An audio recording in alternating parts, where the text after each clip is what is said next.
Although the Nazis are mostly known for their war crimes, their scientists and engineers broke barriers in rocket and spacecraft technology. They created the V-2, the first large-scale liquid propellant rocket that precursed many modern-day spacecraft. They also contributed to the space race during the Cold War and played a role in the development of the Apollo rocket launches that first put man on the moon. Before World War II, rockets were much smaller than they are today, but they were still used in battle since the 13th century as small incendiary missiles. The use of rockets for military purposes was not banned in Germany, so during the early 1920s and 1930s, many German scientists began to create rockets for military use, striving to make their rockets safer to handle than previous models by making the first liquid fuel rocket. During the last years of World War II, the Germans needed an edge in their warfare technology to help them win the war, so the interested government brought rockets to the front of German technology development. They hoped to use the rockets to terrify and destroy enemy forces and morale. One of these rockets that the Germans invented during World War II was the A-4 rocket, more commonly referred to as the V-2, Vengeance Weapon 2. It was the world's first long-range ballistic missile, large-scale liquid fuel rocket, and is the ancestor to the rockets we now see today. Liquid fuel rockets, like the V-2, had an advantage over solid fuel rockets, which were mainly used previously. In liquid fuel rockets, the flow of fuel and the amount of thrust produced could be controlled.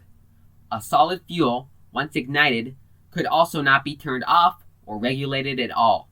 Because of these advantages that liquid fuel rockets had, they were less dangerous to handle and more predictable and reliable than their solid fuel predecessors. Although in the hindsight of the war, the V-2 was technologically and scientifically beneficial, its original purpose was to win the war, and by doing this, kill people. It killed at least 10,000 workers in concentration camps who were ordered to mass produce the rockets, and in Britain alone, killed over 7,000 people, intentionally targeted. This weapon was so deadly because you couldn't even hear it coming, as it traveled faster than the speed of sound. The Germans also invented numerous other groundbreaking inventions, such as the Messerschmitt Me-262, which was the first operational fighter jet.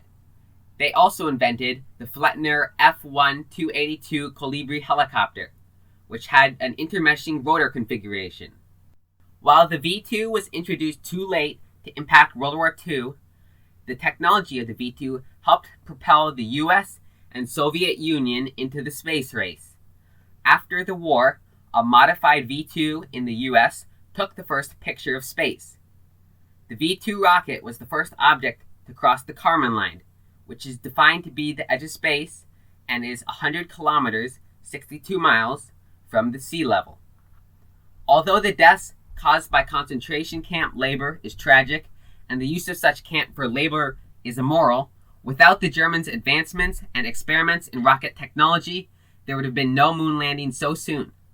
There would have been no picture of the Earth taken so early, and there would have been no space exploration as is happening today. The Germans pioneered the way for space discovery with their rockets. Although the rockets themselves were built by thousands of hands, one man had a hand above all in the creation of the V-2 rocket. This man was Wernher von Braun, and he was a prominent German scientist during the development of these technologies. During World War II, rocket technology became demanded, and von Braun was hired to create rockets for the government.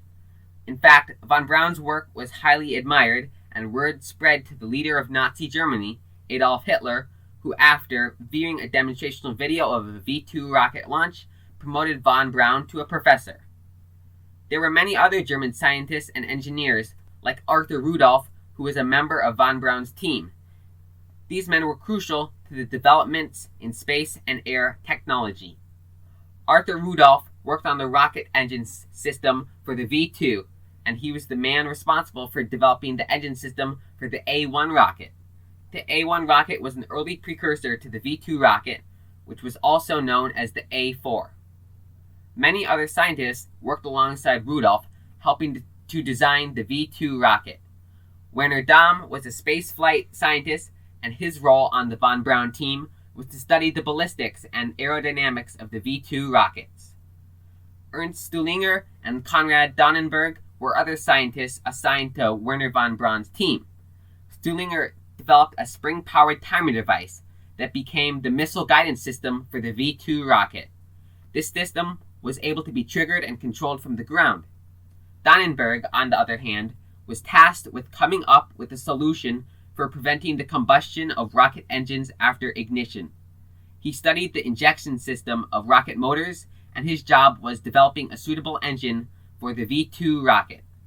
After World War II ended, many German scientists decided to work for the Americans, who wanted assistance in developing rocket technology during the Cold War. During the Cold War, former World War II allies, the Americans and the Soviets, wanted to prove to each other that they had more powerful nuclear missiles, by which they would demonstrate the power of their respective technology by being the first to launch a missile into space. This was known as MAD, or Mutually Assured Destruction, when there was not much war on either side, but lots of showboating and fear tactics used. Both the Americans and the Soviets wanted to hire the German rocket engineers. The Russians removed 2,000 German engineers by force, and after the rest of the German scientists saw how the engineers were being treated in Russia, they decided to side with the Americans. Von Braun and his team surrendered to the Americans, and 1,600 Germans, including Werner von Braun and his V-2 rocket team, were safely transported over to America. The Americans named this accrual of the German scientists Operation Paperclip. The Americans knew exactly who they want on their side because they had discovered the Ausenberg List, a hidden documentation of German scientists, which was the basis for Operation Paperclip's targets. The goal of this operation was so that these German scientists could use their expertise to put America ahead of the Soviet Union technologically. These German rocket scientists were not only just key contributors to the space race, but they did so much more to break barriers in technology and rocket science. Werner von Braun, one of Germany's greatest minds, created the V-2 rocket during a time of military need. The V-2 was the first ever large liquid-fueled rocket to see any success. It broke the edge of space and took the very first picture of Earth from space. It pioneered rocket technology and paved the way for larger and more powerful contemporary rockets. After World War II, there was less military demand for the V-2, but a more scientific interest was being taken towards them. During the Cold War, both the Americans and the Russians wanted to showcase the power of their rocket technology by sending them into space.